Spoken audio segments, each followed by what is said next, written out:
From MTN News, you're watching Montana This Morning. A nursing home in Butte that's the site of a COVID-19 outbreak is being sued for negligence. I'm Russ Thomas. Coming up, we'll hear from two Missoula Hospital emergency physicians who are expressing their concern about the continued spike in COVID-19 cases. 6:30 on this Tuesday, we'll call it December 1st. We know that's true.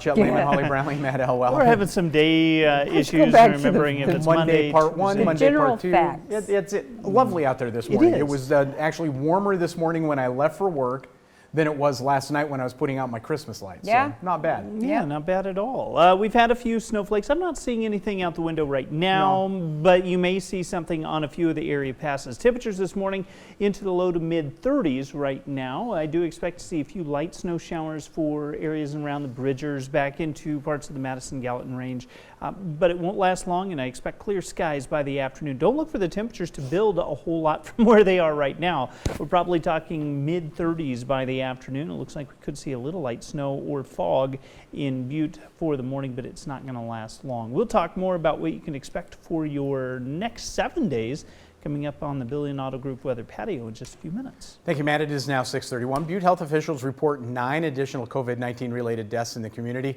with 2 long-term care facilities now reporting multiple deaths each.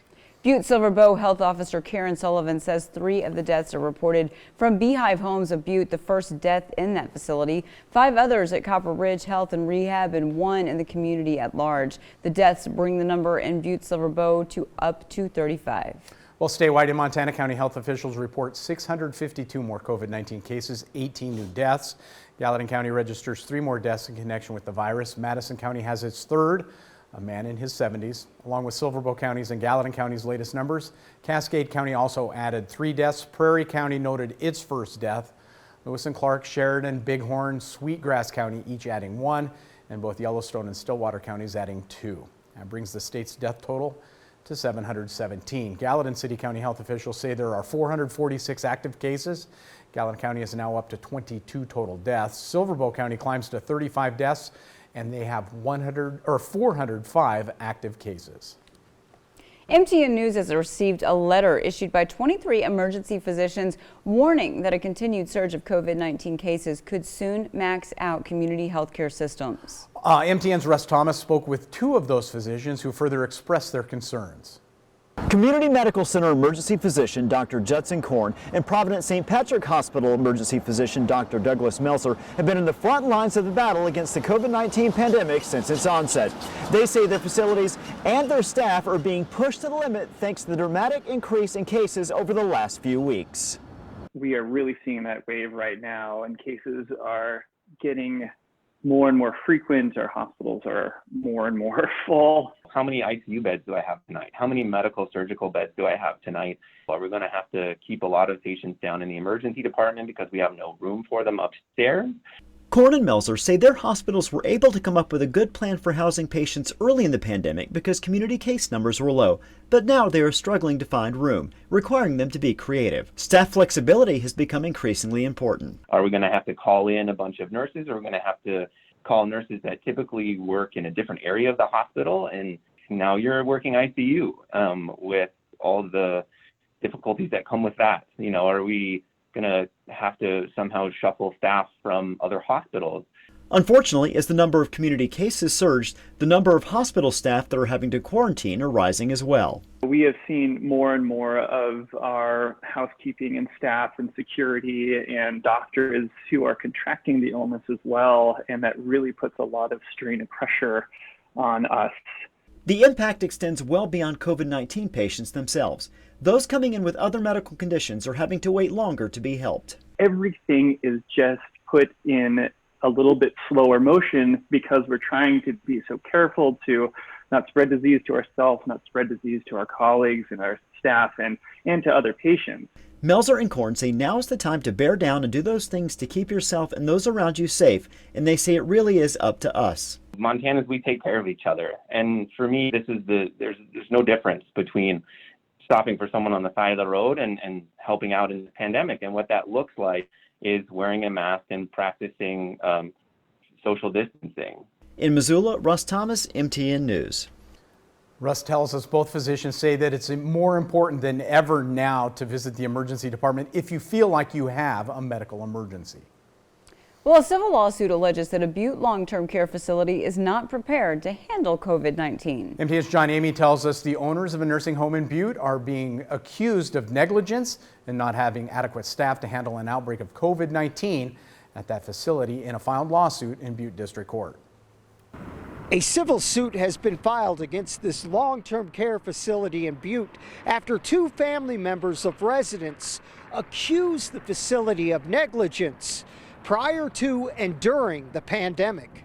Family members of Arthur Vidrich and Michelle Sullivan have filed the lawsuit against Continental Care and Rehabilitation in Butte. Both residents contracted COVID-19 at the facility. Vidrich died. Sullivan recovered, but suffered injury. The lawsuit, which was filed in Butte District Court in November, alleges neglect and abuse and claiming the facility failed to provide basic infection prevention and control during the pandemic. The complaint also alleges the facility is understaffed and failed to provide adequate care prior to and during the pandemic. The lack of staffing, although these nurses and CNAs are working very hard and should be commended for their wonderful work. Unfortunately, they were unable to, despite their hardest efforts, meet the reasonable needs of these residents. As of November 23rd, 13 residents at the facility died of COVID-19. In Butte, John Amy, MTN News. John tells us the law firm also suing Whitefish Care Nursing Home in Whitefish with similar allegations. Now, he left a message seeking comment with Sweetwater Care, the company that owns the Butte and Whitefish nursing homes, but has not received a return phone call. Well, as Congress comes back into session this week in Washington, it remains unclear whether it can agree on another bill offering pandemic-related relief for businesses and other entities or individuals. Both of Montana's U.S. Senators, Republican Steve Daines and Democrat John Tester, told MTN News they'd like to see a bill passed. Daines said he's introduced several bipartisan bills, including ones that would forgive prior loans to small businesses or offer relief to businesses with fewer than 50 employees. His office also said Democratic leadership in Congress have rejected earlier efforts to compromise.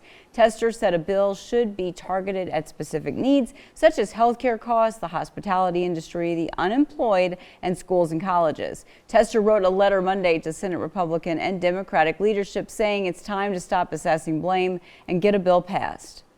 If we could get a bill out that have $1.25 trillion, between $1.25 trillion and $1.75 trillion in it, that's very, very targeted, I think it would do a lot of good for the economy. If we want to let these businesses fall through the cracks, if we want to let local governments default, I think that's really, really bad practice, and it isn't good for our long-term economic health. Tester also said he believes that President-elect Joe Biden is supportive of a COVID relief package. Well, today is Giving Tuesday. It's a global generosity movement that's seen around the world. All charities of all sorts receive support. One of the big pushes, especially this pandemic year, is to help schools. Donors Choose is a crowdfunded way to give money to specific projects in your local schools. Teachers post their projects and how much money is needed, and donors can pick which one they wish to support. To jumpstart the nationwide program this year, photo sharing app Family Album is pledging to match $1 million in Donors Choose gifts to schools nationwide today. We found at least 10 projects raising money for local schools on the site. You can find a link to that site by visiting our site. Pretty cool. Giving Tuesday, we can't forget that. Absolutely true. It's a true. busy December 1st, World AIDS Day, Giving Tuesday. Now more than ever, they need our help as well. Yes, and now I remember that it's Tuesday. There you go, 6:39. We're going to take a quick break when we come back. So what were the top items that people bought online during Cyber Monday? After the break, we'll show you a list. But first, here's a look at what you'll see at 7 on CBS This Morning. Good morning to you. Ahead on CBS This Morning, a COVID-19 vaccine could be just weeks away, and the Trump administration is leaving the rollout up to every state. Only on CBS This Morning, Governor Mike DeWine discusses his plan to distribute the vaccine in Ohio. And a CBS News investigation uncovers dozens of alleged hate groups registered as charities. Hear how your tax dollars may be subsidizing hate. Yikes. And chef and restaurateur, that's David Chang, made history last night, on Sunday night, winning $1 million on Who Wants to Be a Millionaire. He'll tell us how the money will help food and beverage workers in need. You go, David Chang. We'll see you 7 o'clock on the dot.